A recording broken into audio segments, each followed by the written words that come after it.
ऐसे ही Donald Trump ये कहते हैं कि मैंने व्लादिमीर पुतिन से बात की है, अगले 2 दिन के अंदर ये व्यक्ति जो यूक्रेन का राष्ट्रपति है जेलेंस्की, दुनिया जानती है कि रशिया को ये युद्ध कैलकुलेट करने में मुश्किल हुई। उसको लगा था कि कुछ दिनों का वॉर है, तो हर हाल में ये जीत रशिया की है। निगोशिएशन टेबल पर अगर ये युद्ध रुकता भी है तो किसी न किसी तरीके से रशिया इसको अपने विजय के तौर पर दुनिया में प्रचारित करेगा, क्योंकि वहां हमला करके दुनिया को डराया जा सकता है कि देखिए रशिया मानवता का कितना बड़ा दुश्मन। डोनाल्ड ट्रंप जब से व्हाइट हाउस पहुंचे हैं एक बड़ा खेल रच रहे हैं। बड़ा खेल, बहुत दिन से व्हाइट हाउस से दूर थे और उसमें जो लोग खेल रहे थे उसमें डोनाल्ड ट्रंप को मजा नहीं आ रहा था। डोनाल्ड ट्रंप उस दुनिया में खेले जा रहे उस खेल का बड़ा प्लेयर बनना चाहते हैं और आपको पता है अमेरिका इस तरह के खेल में हमेशा से बड़ा प्लेयर रहा है। अब एक तरफ है आपको दिखाई दे रहे हैं डोनाल्ड ट्रंप, दूसरी तरफ दिखाई दे रहे हैं व्लादिमीर पुतिन, लेकिन बीच में जो व्यक्ति आपको दिखाई दे रहा है वो है जेलेंस्की, यूक्रेन के शासक या यूं कहें यूक्रेन के नेता। ये भाई साहब वो नेता हैं जिनके रहते इनका अपना खुद का देश कथित लड़ाई में जो ये कह रहे हैं कि हम लड़ रहे हैं, यूक्रेनियों की आजादी के लिए लड़ रहे हैं, वो देश इनकी मूर्खता के चक्कर में 100 साल से ज्यादा पीछे चला गया। तमाम रिपोर्ट्स में यह दावा है कि यूक्रेन अपनी पहले की 3 साल की अवस्था में आने में अगले 100 साल का वक्त लगेगा। इतना ज्यादा माल जान की हानि यूक्रेन के इंफ्रास्ट्रक्चर को हुई है। डोनाल्ड ट्रंप के व्हाइट हाउस पहुंचने से पहले इन भाई साहब को यह लग रहा था कि ये भी कोई बड़े प्लेयर हैं, बड़े खिलाड़ी हैं, दुनिया में इनकी भी बड़ी वैल्यू है, इनके भी तौर तरीकों, उनके भी आवाज की बड़ी बात होती है। लेकिन जैसे डोनाल्ड ट्रंप व्हाइट हाउस पहुंचे ये आदमी जीरो हो गया है। इसके बात की, इसके काम की कहीं कोई चर्चा नहीं। और साथ ही जेलेंस्की क्या कहते हैं, जेलेंस्की क्या सोचते हैं, इससे डोनाल्ड ट्रंप को बहुत फर्क नहीं पड़ रहा है। डोनाल्ड ट्रंप करेंगे वो जो उन्होंने अपने चुनावी कैंपेन के दौरान लगातार कहा है, वो ये कि रूस और यूक्रेन का युद्ध हर हाल में अमेरिका रोक देगा। डोनाल्ड ट्रंप जब से व्हाइट हाउस पहुंचे हैं वो बार बार रूसी राष्ट्रपति व्लादिमीर पुतिन का नाम तो ले रहे हैं, मॉस्को का जिक्र तो कर रहे हैं, लेकिन यूक्रेन को वो भाव नहीं दे रहे। साथ ही वो बार बार ये कह रहे हैं कि भाई दूसरों का युद्ध हम नहीं लड़ेंगे, यूक्रेन की लड़ाई अमेरिका नहीं लड़ेगा। वो जेलेंस्की का बहुत नाम नहीं ले रहे हैं, वो कीव या यूक्रेन का जिक्र बहुत नहीं कर रहे हैं। और ये सब कुछ यूक्रेन और जेलेंस्की के लिए अपमानित करने जैसा है कि वो यूक्रेन जो अब तक उसको लग रहा था कि रशिया को वो हरा देगा, ऐसे में जब दुनिया भर से कर्जा लेके दुनिया के हथियारों से यूक्रेन लड़ रहा है, तब यूरोप की कुछ शक्तियों ने और अमेरिका की हथियार लॉबी ने जेलेंस्की को यह समझा दिया, अरे नहीं भाई साहब आप तो जीत रहे हैं। जेलेंस्की की हालत उस चोर की तरह है कि चोर चोरी करता हुआ पकड़ा गया और जब उसको लोग मार पीट रहे हैं तो भी लोग उसको कुछ यकीन दिला रहे हैं, भाई साहब आप बहुत मजबूत हैं, आपको चोट थोड़ी लगता है। तो जेलेंस्की के साथ यही कहानी है। एक युद्ध जो ऑलरेडी बहुत पिछड़ चुका है, जिसमें जेलेंस्की उसको यूरोप की कुछ ताकतें और अमेरिका की हथियार लॉबी लगातार यूक्रेन को बताते नहीं नहीं नहीं, आप जीत रहे हैं, आपकी जीत हो रही है, आप बहुत अच्छा लड़ रहे हैं।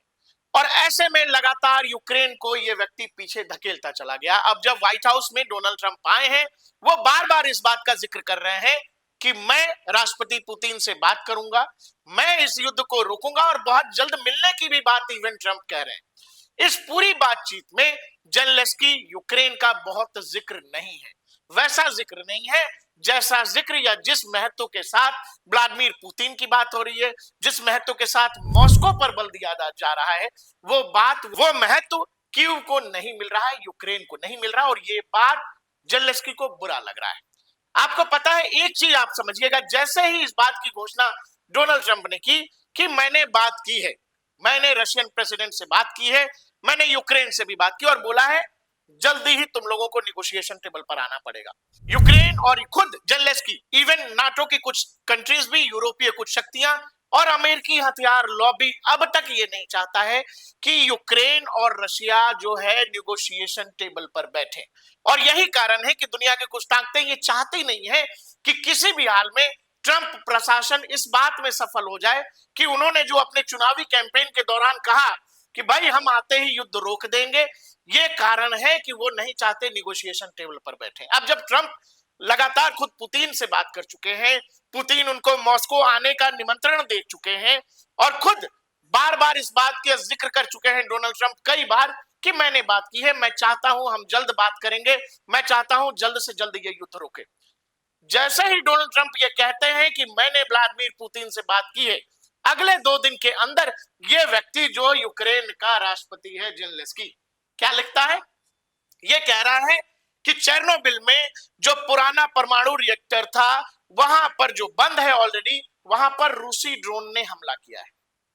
अब इस खबर की तह में जाने की जरूरत है, क्योंकि दुनिया भर के तमाम अखबारों ने यही लिखा कि भाई रशियन ड्रोन था, भाई रशिया के ड्रोन ने, रशियन ड्रोन ने जो है यूक्रेन के चेर्नोबिल में वो जो पुराना परमाणु संयंत्र था जो अब बंद है, वहां हमला किया है। लेकिन आप इससे समझिएगा ऐसा कोई क्यों करेगा, जब खुद व्लादिमीर पुतिन अमेरिकी प्रेसिडेंट से बात कर रहे हैं, जब खुद बातचीत में यह कहा जा रहा है कि हम निगोशिएशंस पर आगे बढ़ेंगे, ऐसे में चेर्नोबिल पर अचानक अटैक हो जाता है और जेलेंस्की लिखते हैं कि रशिया, पहला वर्ड ही इन्होंने लिखा, in its current state need war to maintain its grip on power and it proves that incident help and bombarding Ukraine every single day. वो ये कह रहे हैं कि रशिया मान नहीं रहा है, वो हर दिन यूक्रेन पर हमले कर रहा। अब आप एक बात इसमें लॉजिक समझिएगा, कोई देश नए नए चुने गए राष्ट्रपति से ये कह रहे हैं पुतिन कि नहीं हम निगोशिएशन टेबल पर बैठना चाहते हैं। रशिया पिछले 1.5 साल से ज्यादा वक्त से कह रहा है कि हम ऐसा, आपने देखा कि कैसे प्रधानमंत्री नरेंद्र मोदी खुद रशियन प्रेसिडेंट से मिले थे, उसके बाद वो बकायदा यूक्रेन भी गए थे और ये बार बार रशिया की तरफ से मैसेज दिया गया कि हम चाहते हैं कि युद्ध अब खत्म हो। दुनिया जानती है कि रशिया को ये युद्ध कैलकुलेट करने में मुश्किल हुई, उसको लगा था कि कुछ दिनों का वॉर है और इसलिए ये कहानी शुरू की गई थी। लेकिन ये युद्ध नाटो के सपोर्ट और अमेरिका के सपोर्ट से यूक्रेन लंबा खींचने में सफल रहा।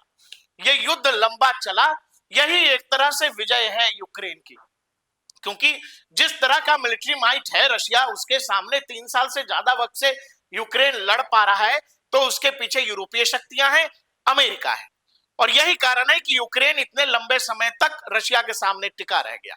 बावजूद इसके अब जब दुनिया की ताकतें और दुनिया में कुछ चीजें बदल गई हैं, डोनाल्ड ट्रंप व्हाइट हाउस आए हैं, तो कुछ लोग ये वाकई में चाह रहे हैं कि भाई युद्ध रुकना चाहिए। रशिया भी सोच रहा है कि भाई लंबे समय से युद्ध में है, सेना, पैसा सब कुछ बर्बाद हो रहा है। ऑलरेडी रशिया जो है यूक्रेन वॉर में वो सब पा चुका है जो उसको चाहिए था, बहुत सारे हिस्सों पर कब्जा कर चुका है, उसको पता है निगोशिएशन टेबल पर बैठेंगे तो रशिया कभी कब्जा किए गए जमीन से पीछे जाएगा नहीं, तो हर हाल में ये जीत रशिया की है। निगोशिएशन टेबल पर अगर ये युद्ध रुकता भी है तो किसी न किसी तरीके से रशिया इसको अपने विजय के तौर पर दुनिया में प्रचारित करेगा। और यही कारण है कि यूरोप की शक्तियां और अमेरिका का जो पिछला प्रशासन था, बाइडेन प्रशासन, वो नहीं चाहता था कि दोनों देश निगोशिएशन पर आए, और अगर निगोशिएशन पर आए तो यूरोप और नाटो के देश ये चाहते थे कि उस निगोशिएशन में रशिया को हारा हुआ दिखाया जाए, रशिया को हारा हुआ प्रचारित किया जाए।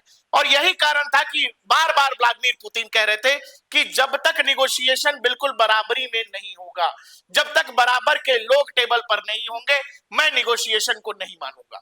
उन्होंने इवन इमैनुअल मैक्रोन का फोन तक उठाने से मना कर दिया था, और उसके बाद प्रधानमंत्री नरेंद्र मोदी रशिया जाते हैं और यूक्रेन जाते हैं, क्योंकि बकौल व्लादिमीर पुतिन भारत और प्रधानमंत्री नरेंद्र मोदी की बात सुनी जा सकती है, क्योंकि दुनिया के तमाम देश ये मानते हैं कि भारत एक बैलेंस्ड प्लेयर है इस पूरे गेम में। और उसके बाद आप देखिए कि ये व्यक्ति कह रहे हैं कि ये देखिए यही शील्ड है, चेर्नोबिल में जो रिएक्टर था उसको वहां जब 1986 में वहां पर रिएक्टर में विस्फोट हुआ था, उसके बाद कई सारे लोगों की मौत हो गई थी, 50 किलोमीटर से ज्यादा के इलाके में रेडिएशन फैल गया था। तो उस रेडिएशन को रोकने के लिए उस पूरे इलाके में शील्ड जो है, आयरन शील्ड का जो है पूरा चादर चढ़ा दिया गया था, ताकि बड़े एरिया में रेडिएशन को रोका जा सके।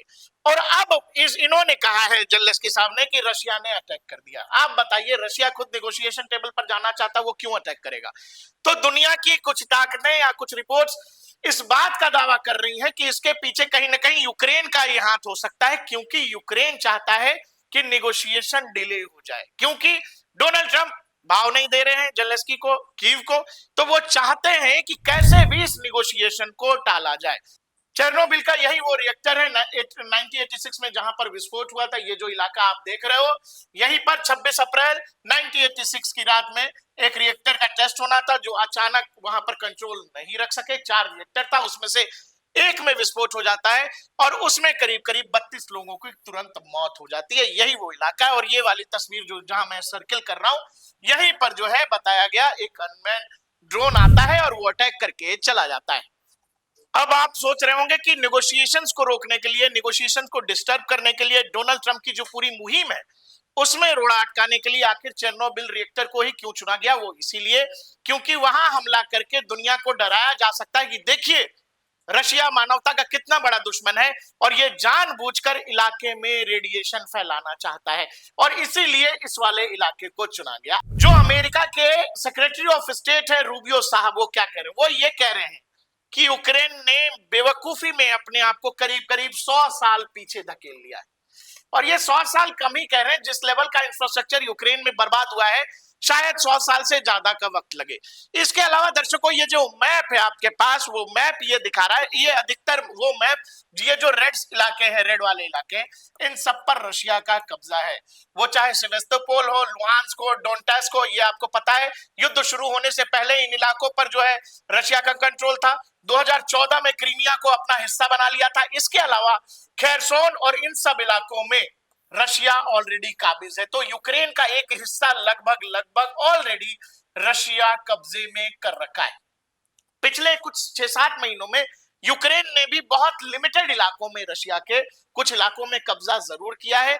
और ये कहानी अगर निगोशिएशन टेबल पर जाती है तो संभव है इन इलाकों से ये वाला जो पूरा इलाका है यूक्रेन का, इस इलाके से रशिया कभी पीछे जाएगा? मुझे नहीं लगता है कि रशिया कभी पीछे जाएगा। दुनिया की वो ताकतें जब ताकतवर हैं और आपने किसी की जमीन कब्जा ली तो फिर कौन पीछे आपको भेज सकता है? आपको उतने पर ही मानना पड़ेगा। जो बच गया आपके पास यूक्रेन को, उसी पर संतोष करना पड़ेगा। आपको एक और चीज बता दूं, जब ये चेरनोबिल वाली घटना हुई थी उस समय यूक्रेन अलग देश नहीं हुआ करता था। उस समय ये इलाका सोवियत संघ के ही अंतर्गत आता था और ये वाले इलाके में तभी वो रिएक्टर में विस्फोट हुआ था। एक आदमी केवल अपनी मूर्खता में, अपने ईगो में कैसे पूरे देश को बर्बाद कर सकता है, उसका जीता जागता उदाहरण है जेलेंस्की। जेलेंस्की कभी से हार्डकोर पॉलिटिशियन नहीं थे, कभी एक जमाने में टीवी एक्टर हुआ करते थे। टीवी एक्टर के रूप में भी क्या करते थे? कॉमेडी रोल किया करते थे। अचानक से 2016-17 में इनके जरिए एक पॉलिटिकल पार्टी सामने आ जाती है और अचानक से ये व्यक्ति सीधे यूक्रेन का राष्ट्रपति बन जाता है। तो मैं आपसे कह रहा हूं कि इस तरह के लोग सीधे ही नहीं बनाए जाते, इनके पीछे प्रॉपर इकोसिस्टम होता है। अगर बांग्लादेश में मोहम्मद यूनुस सीधे उठा करके कहीं से बिठा दिए गए तो ये प्लानिंग बहुत बड़ी और बहुत लंबी है। वैसे ही जेलेंस्की जो कभी कॉमेडियन हुआ करता था, वो दुनिया को हंसाया करता था, वो अचानक यूक्रेन का राष्ट्रपति बन गया। तो आप समझो कि इस व्यक्ति में देश चलाने की कितनी समझ होगी कि एक ऐसा देश जो हंसता खेलता देश था और एक अननेसेसरी जिद, जिसको अब अमेरिका मना भी कर चुका है, सीधे कह रहे हैं डोनाल्ड ट्रंप की भाई नाटो का मेंबर नहीं बनने देंगे हम यूक्रेन को। बाइडेन प्रशासन उस समय चाहे जो कह रहा हो, लेकिन अब जो व्यक्ति व्हाइट हाउस आया है वो कह रहा है कि हम नहीं बनने देंगे नाटो में तुमको मेंबर। रूस की लड़ाई सारी यही है कि हम हमारे बॉर्डर तक नाटो देशों को नहीं आने देंगे। और नाटो देश और उस समय अमेरिकी प्रशासन मिलकर क्या करता, इस आदमी को चढ़ा देता, हाँ तुमको नाटो में शामिल करेंगे, तुम नाटो के मेंबर बन जाना। और केवल एक इस जिद के कारण इस व्यक्ति ने हंसते खेलते देश को बर्बाद कर दिया। क्या? कि हम नाटो के मेंबर बनेंगे। अभी तक ये व्यक्ति नाटो का मेंबर भी नहीं बना है।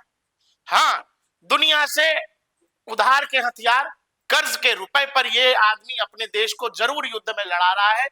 जो कर्ज इसकी आने वाली 10 नस्लें यूक्रेन की दूसरे देशों का कर्ज उतारती रह जाएंगी तो भी वो कर्ज सधेगा नहीं, जितने डॉलर इन्होंने अमेरिका और यूरोप के देशों से पाउंड इन्होंने लिए हैं।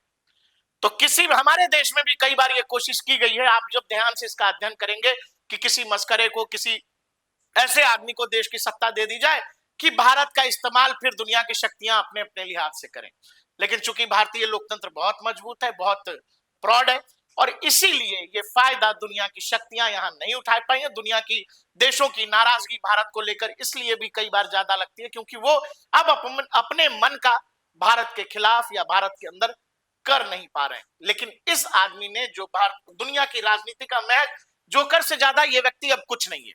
क्यों? क्योंकि यूक्रेन की जब बात होगी, यूक्रेन के निगोशिएशंस की जब बात होगी, तो मुझे ये लग रहा है कि संभव है वो चीज खुद डोनाल्ड ट्रंप और प्रेसिडेंट मिलकर ही तय कर दें और इसमें इस व्यक्ति की बात भी ना की जाए और शायद इनको उस निगोशिएशन में शामिल भी ना की जाए।